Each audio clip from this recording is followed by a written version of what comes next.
I want to see you again. And I love you.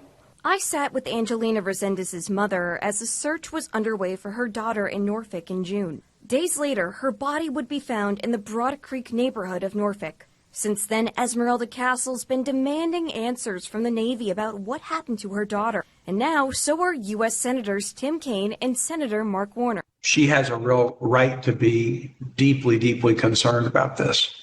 And I did commit to her as a member of the Armed Services Committee that I'm going to be reaching out and trying to enlist Senator Warner as well to the Navy. Senator Kaine and I call for an investigation.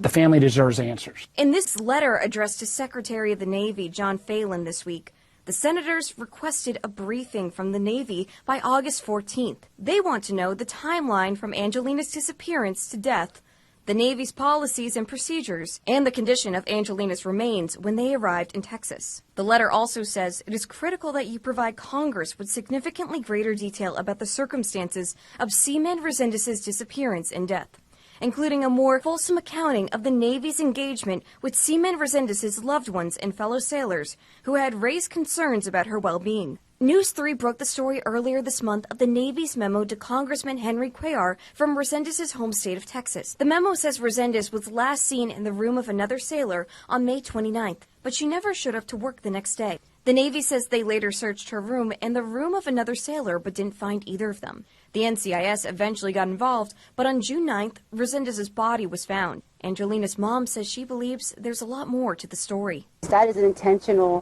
misleading the government, misleading the community, misleading family, us, right? The proper authorities of the truth of what happened. There is a fellow sailor in pretrial confinement to Resendiz's death. The Navy hasn't identified him or said why he's being detained. Resendiz's mom believes that person killed her daughter, and she wonders if the Navy could have prevented it by taking bigger steps when Resendiz disappeared. They could have acted faster. They could have preserved evidence. They could have preserved my daughter's life if they treated it differently. In Norfolk, Danielle Seda, WTKR News 3.